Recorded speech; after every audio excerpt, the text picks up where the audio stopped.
우리 세계적인 베스트셀러인 작가 스펜서 존슨이 쓴 선물이라는 책이 있습니다. 이 책은 한 노인과 소년의 대화로 시작해요. 노인은 소년에게 이 세상에서 가장 귀한 선물을 설명합니다. 그러면서 노인이 소년에게 이 선물을 발견하면 너는 평생 행복할 수 있다라고 얘기해요. 단 조건이 있었습니다. 누군가의 도움을 받으면 안 되고 너 스스로 그 선물을 찾아내야 된다라는 전제였습니다. 그러나 이 소년은 그 선물을 발견하지 못한 채 시간이 흘러갔어요.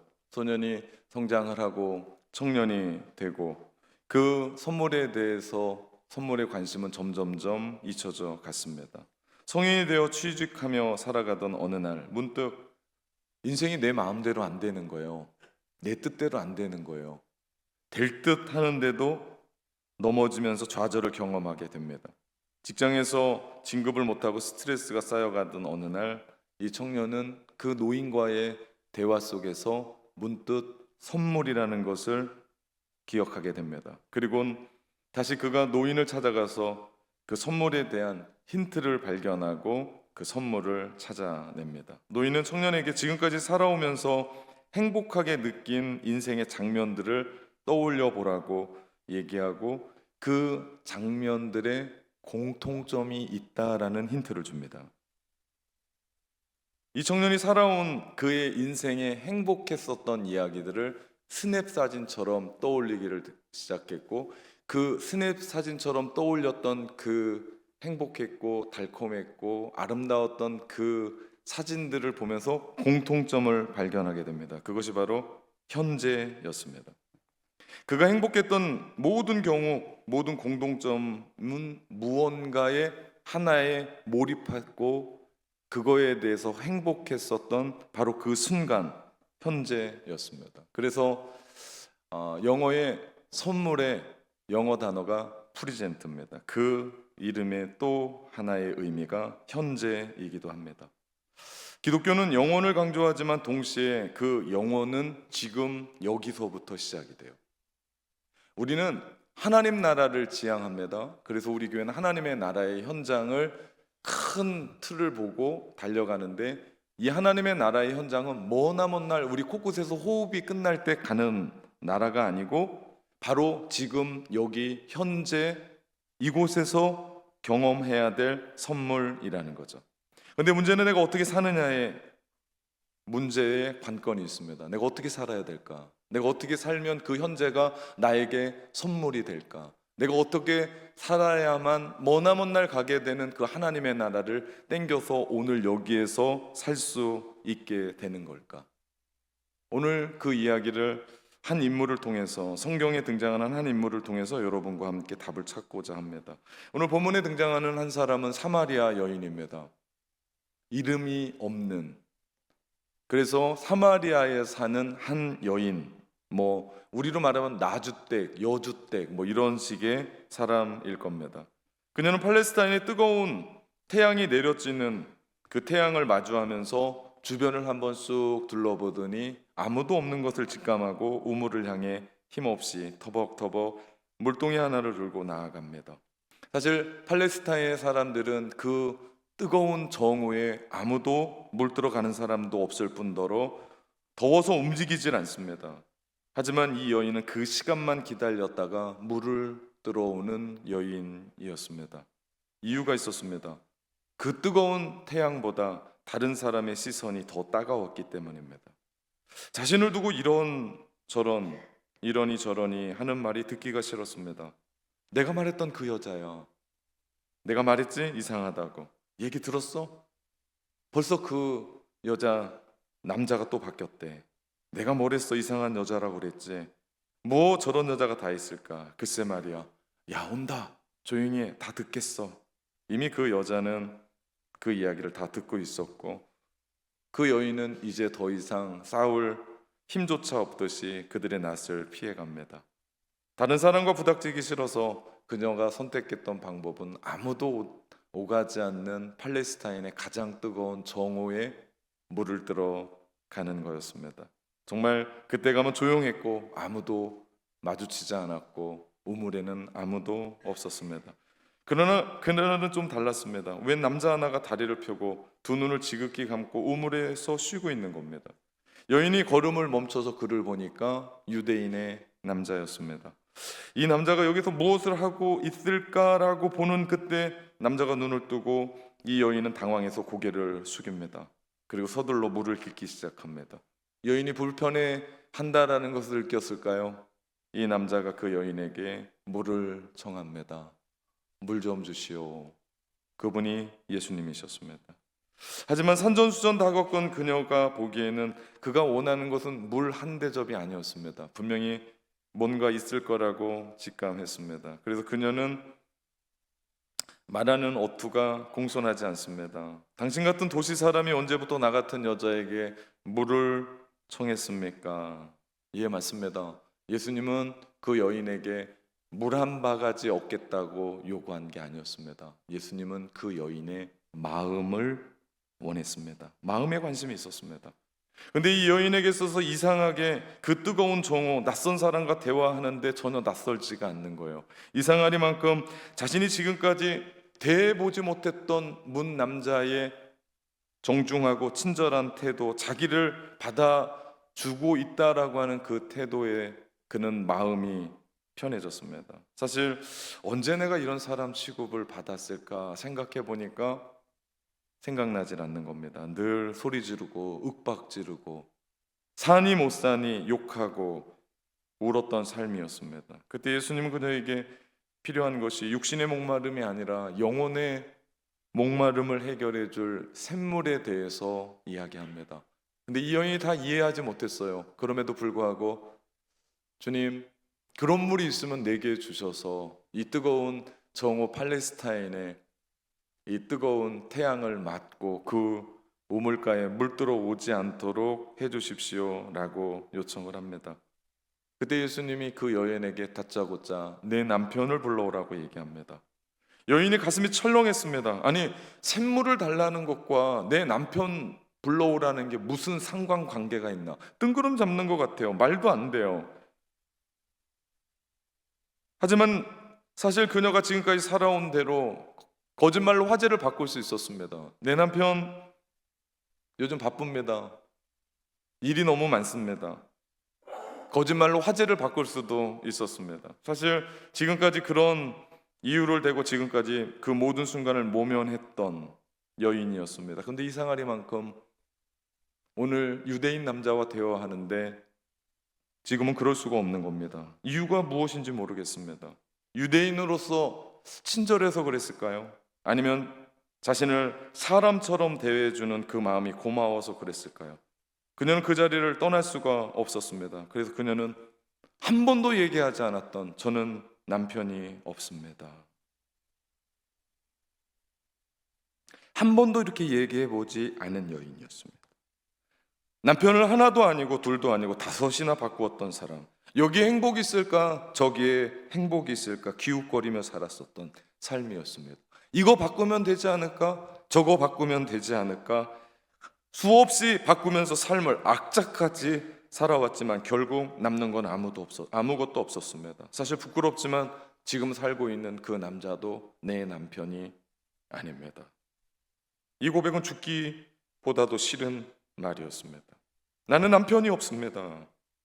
이 고백은 대답이 아니라 한 여인의 한 맺힌 절규에 가까웠습니다. 저는 너무 외롭습니다. 게다가 죄까지 지은 사람입니다. 아무도 저를 상대해주지 않습니다. 유대인도 저를 사람 취급하지 않습니다. 심지어는 저의 민족인 사마리아 사람들조차도 저를 사람 취급하지 않습니다. 지금 살고 있는 그 남자도 마찬가지입니다. 그 고뇌에 찬 한 여인의 절규가 느껴지십니까? 들리십니까? 혹 이것이 오늘을 살아가는 우리네의 고백은 아닌지요? 그녀가 고백하는 남편의 부재, 혹 우리가 지금까지 살면서 갈망해왔던 우리의 삶의 인생의 또 부재는 아닌지요? 나는 사랑받지 못했습니다. 나는 죄인입니다. 나를 믿어주는 사람이 없습니다. 잘하고 싶은데 안 됩니다. 더 잘하고 싶은데 더 안 됩니다. 자식이 내 마음대로 되지 않습니다. 나는 공부를 못합니다. 나의 미래가 보이지 않습니다. 나는 병을 가지고 있습니다. 몸이 아픕니다. 나이도 많습니다.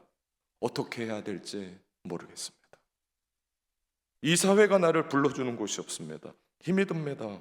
내 마음은 텅 비어 있습니다. 채울 수가 없습니다. 나는 힘이 없습니다.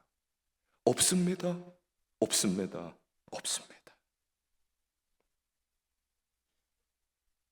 사실 우리는 이 사마리아 여인의 이야기를 그 뒷내용을 다 알고 있습니다. 그런데 저는 솔직히 여러분이 그 내용을 몰랐으면 좋겠습니다. 처음 듣는 이야기였으면 하는 마음이 있습니다. 왜냐하면 그 여인에 대한 예수님의 이야기를 듣고 싶거든요. 예수님이 이 여인이 죽기보다 싫은 고백을 했을 때 그분이 뭐라고 말씀하셨는가가 궁금하거든요. 그래야만 이 여인이 받았던 목마르지 않는 샘물, 그것을 저와 여러분이 얻을 수 있기 때문입니다. 그냥 이 스토리를 다 알면 우리 가운데 그렇게 다가오지 않는데, 오늘 이 스토리를 내가 처음 보는 것처럼, 마치 동화책을 내가 처음 읽는 것처럼 내가 접하게 될 때 이 여인을 상대했고 이 여인에게 주었던 그 예수님의 답을 내가 듣게 된다면, 나 역시도 인생 살아가면서 부재가 있거든요. 안 되는 게 있거든요. 다 되지 않거든요. 그때 우리 주님이 우리 가운데 주셨던 영원히 목마르지 않는 샘물을 얻을 수 있기 때문이고, 또 그 샘물을 얻고 싶은 갈망이 일어나기 때문입니다. 그렇습니다. 우리에게도 한 맺힌 어떤 마음의 상처, 아무에게도 말할 수 없는 이야기, 가야 할 길을 잃고 헤매며 사랑받지 못하고 주지 못하고 살아가는 그 현실 속에서 내가 외롭고 실패자로, 더 이상 아무것도 할 수 없는 목마른 자로 고뇌하며 갈망하면서, 그래서 얼마나 하나님의 사랑이 필요한지를 알게 될 때 비로소 우리도 그 여인이 구했던 것 그대로 15절의 말씀처럼 주여 그런 물을 내게 주사, 주여 그런 물을 내게 주사, 목마르지 않게 하소서. 사실 이 여인은 몰랐습니다. 예수님이 어떻게 나오실지. 분명 다른 사람들처럼 혀를 차면서 내가 너 그럴 줄 알았다 라고 떠나리라고 생각했을지 모릅니다. 왜냐하면 지금까지 모든 사람이 다 그랬거든요. 지금까지 모든 남자가 다 그렇게 자기를 버리고 갔거든요. 내 잘못이다, 그거 네 탓이다, 네가 못생겨서 그렇다, 네가 그거 못해서 그렇다, 네가 그거 못하는 실력이 없어서 그렇다, 그래서 나는 너를 떠나간다, 너는 쓸모없는 여인이다 라고 하는 이야기를 수없이 수백 번 들었던 여인이었기 때문에. 어떻습니까? 우리에게도 그런 불안감이 있지 않습니까? 나의 현실 때문에 그분이 나를 외면할 거야. 지금 내가 살아가고 있는 이 삶, 지금 나의 처지, 해도 안 되는 나의 절망의 그 삶, 하나님 나한테 기회 주셨는데 그 기회 다 날려버리고 지금 내가 이렇게 살아가고 있는 나의 현실 때문에 분명히 외면할 거고, 분명히 받아주지 않을 거고, 분명히 나를 버리리라고 하는 불안감이 우리에게 있지 않습니까? 그러나 들어보십시오. 예수님의 말씀을. 내 말이 맞다. 전에 남편이 5 있었고 지금 함께 사는 남자도 너의 남편이 아니다.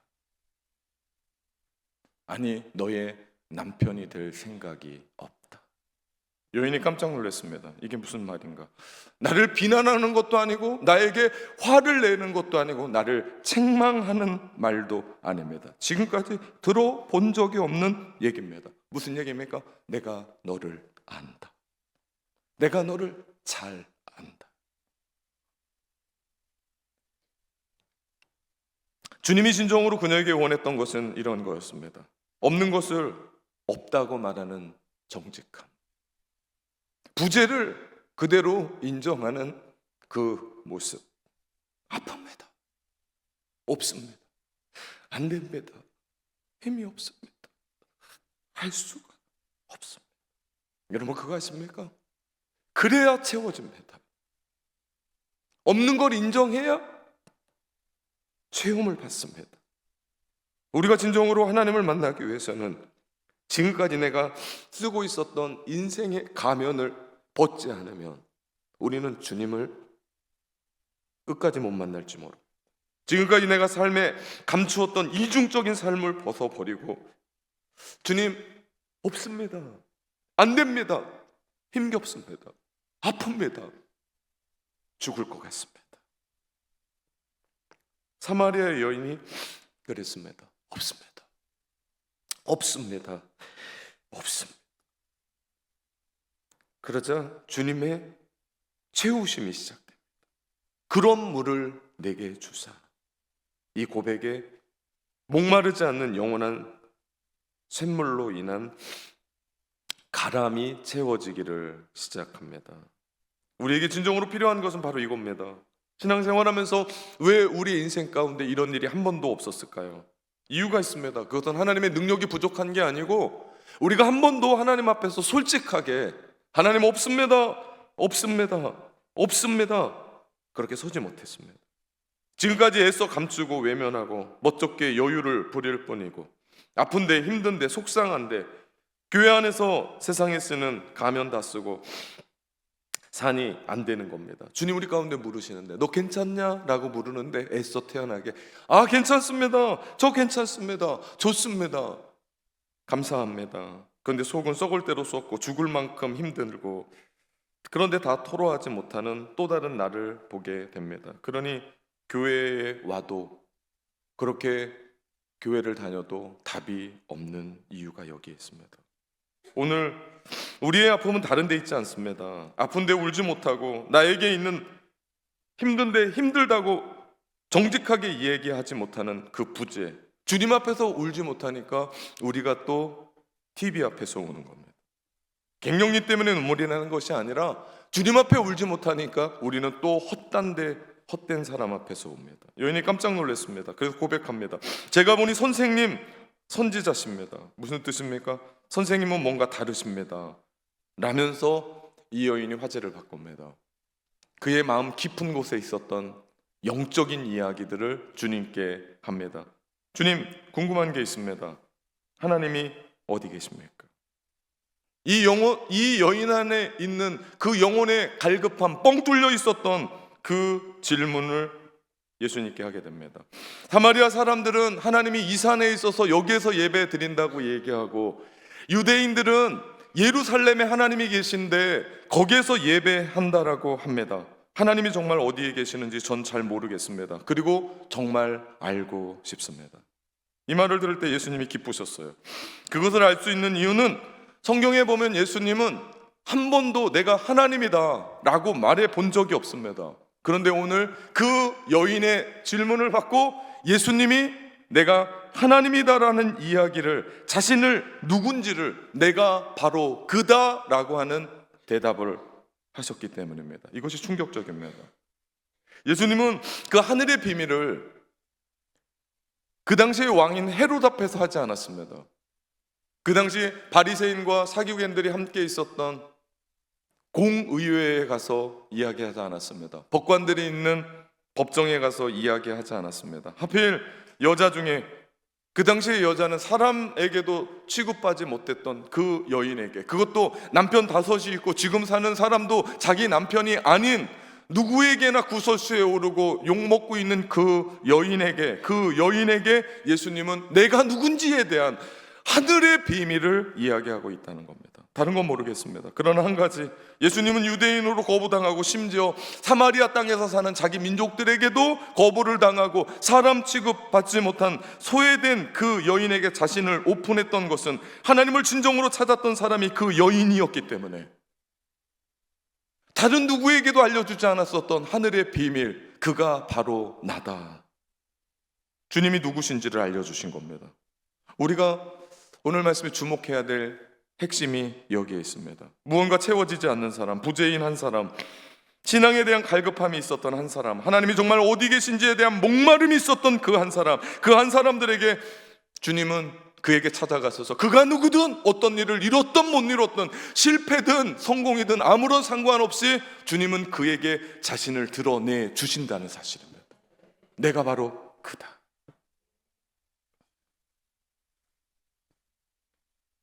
예전에 우리는 그런 부재, 없는 것, 그리고 다 하지 못했던 그 실패들을 가지고 우리는 인생을 잘못 살았다고 생각했고 실패했다고 생각했고 그것 때문에 나의 발목을 붙잡고 내가 앞으로 나가지 못할 거라고 생각을 했고 그것 때문에 절망했고 그것 때문에 주저앉았을 때가 있었습니다.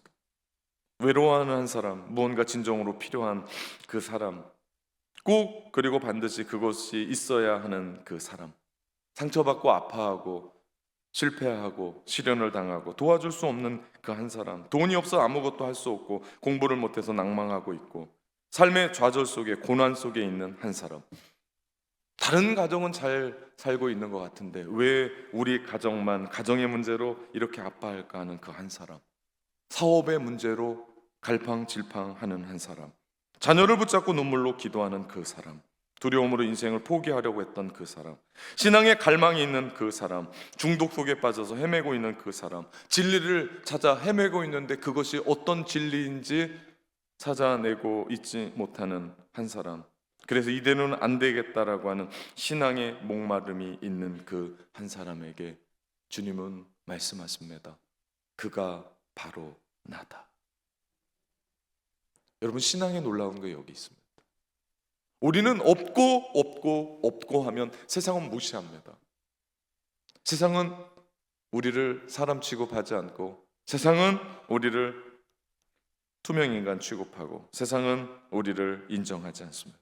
왜? 세상은 있고 되고 성공하고 성공해야만 세상은 인정해주고 잘했다라고 박수 쳐줍니다. 그러나 우리 주님은 없습니다.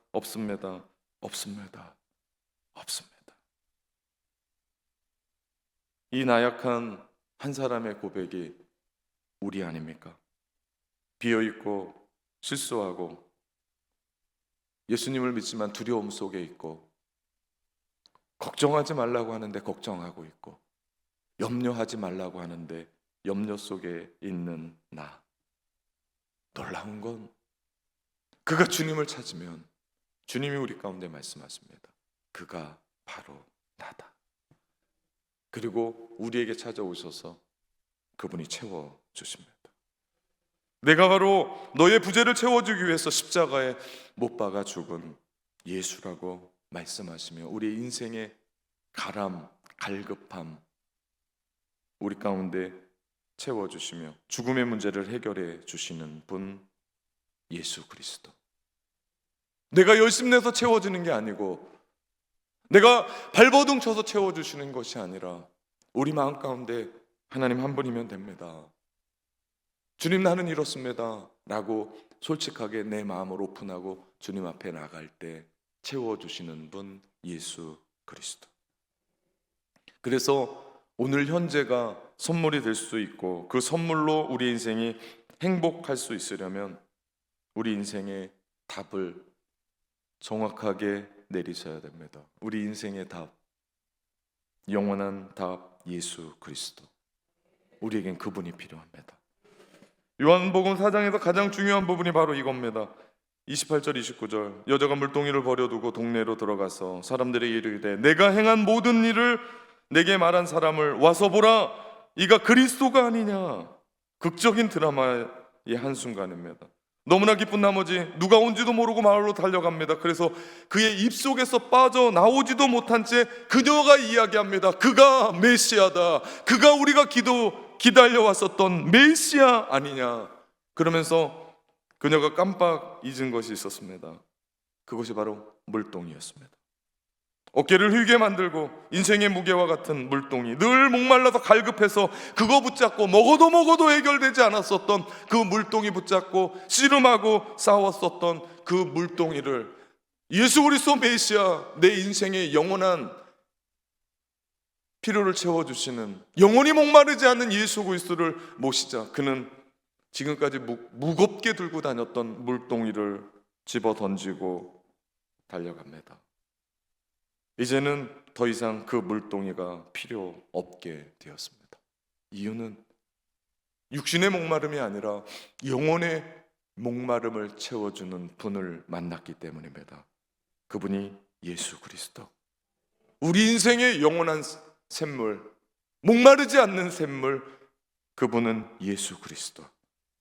그녀에게 이제 자신이 저주처럼 가지고 있었던 과거의 모든 수치스럽고 죄 많아 그것 때문에 사람들에게 욕먹었던 그 모든 것은 돌연히 그분을 만나고 나서 순식간에 바뀌어버립니다. 한순간에 의미, 심장함이, 그 현재가 주님을 만난 그곳에 그 모든 것이 하찮고 그 모든 것이 아무것도 아닌 것처럼 그 예수 그리스도가 집어삼키셨습니다. 그 누군가가 그 여인에게 남편이 다섯이고 지금 있는 사람도 내 남편이 아니라고 할 수 있는 그 이야기는 들은 즉 아무런 상관없는 삶으로 변해버렸습니다. 메시아가 여기 계시다. 하나님이 오셨다. 하나님이 나를 돌아보신다. 이것이 목말랐던 한 여인의 고백이었습니다. 우리가 오늘 오유 새생명 축제를 통해 초대받은 여러분, 그리고 낙원의 성도 여러분, 그리고 사랑하는 오닉스 청년 여러분, 우리가 반드시 만나야 할 분이 계십니다. 그분이 예수 그리스도십니다. 그분을 만나야 됩니다. 한평생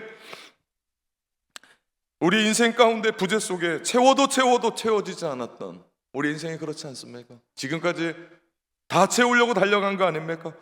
채워지지가 않았습니다. 그런데도 오늘 우리는 또 채우기 위해서 이 자리를 박차고 나갈지 모릅니다. 또 내일부터 열심히 채우며 살아갈지 모릅니다. 채워지지 않습니다. 채워지지 않는 그곳에 우리 주 예수 그리스도, 그분이 지금 우리의 현재를 채워줘야 현재뿐만 아니라 우리의 미래도 채워줄 줄 믿습니다. 그것이 하나님이 주시는 진정한 선물입니다. 그것을 받아 누릴 때 우리는 목마르지 않는 샘물을 받게 되고 결국 우리의 인생은 주님 때문에 행복하게 될 줄 믿습니다. 우리의 인생의 무거운 짐을 내려놓고 누가 여러분에게 과거의 어떤 이야기를 한들 현재 만났던 그 예수 그리스도의 그 큰 은혜가 그 과거의 여러분의 수치와 여러분의 절망과 여러분의 죄의 덩어리를 한순간에 집어삼키는 은혜가 있게 될 줄 믿습니다. 이것이 기독교가 이야기하는 구원입니다. 그 구원을 믿는 자에게 값없이 주신 하나님의 선물, 그리고 그 선물은 뭔가 준비되어 있을 때 우리에게 주시는 것이 아니라 오늘 현재 하나님이 우리에게 주셨던 그 선물 앞에서 내 마음 문을 열 때, 다 열지 않아도 됩니다. 내 마음의 빗장을 조금이라도 열 때 빛이신 그분이 우리 안에 들어오셔서 우리의 어둠을 몰아내고 우리의 과거의 수치를 몰아내고 과거에 우리 안에 있는 절망스러운 것들, 과거에 우리 안에 있었던 죄악들을 몰아내고 우리로 하여금 하나님이 주시는 구원의 선물을 받게 하실 줄 믿습니다. 영원히 목마르지 않는 예수 그리스도, 그분을 여러분 안에 모시기를 주님의 이름으로 축원합니다. 우리 조용히 눈을 한번 감아 봅시다. 오늘 이 말씀을 듣고 나에게도 무언가의 부재가 있다 하시는 분이 있습니까? 그리고 그 채우지 못한 그것 때문에 인생의 갈증이, 가람이 있는 분이 이 자리에 있습니까? 오늘 하나님의 은혜가 우리에게 영원히 목마르지 않은 물을 주시기를 원하십니다. 그 속에서 영원하도록 솟아나는 그 샘물을 주시기를 원하십니다. 그 영원한 목마르지 않는 샘물을 경험해보고 싶은 간절함이 있는 분이 오늘 이 자리에 있다면 조용히 여러분의 손을 가슴에 얹읍시다. 그리고 같이 따라 기도해 주셨으면 좋겠습니다. 예수님, 갈급한 내 마음에 들어오셔서 영원히 솟아나는 샘물이 되어 주소서. 십자가에서 나의 죄를 사하시며 다시 살아나신 예수님을 나의 주인으로, 나의 구주로 믿습니다. 제 인생 속에 오셔서 저를 인도하여 주소서. 당신의 선물인 영생을 받아들이고 당신의 자녀로 평생을 살아가게 하소서. 예수님의 이름으로 기도합니다. 아멘. 우리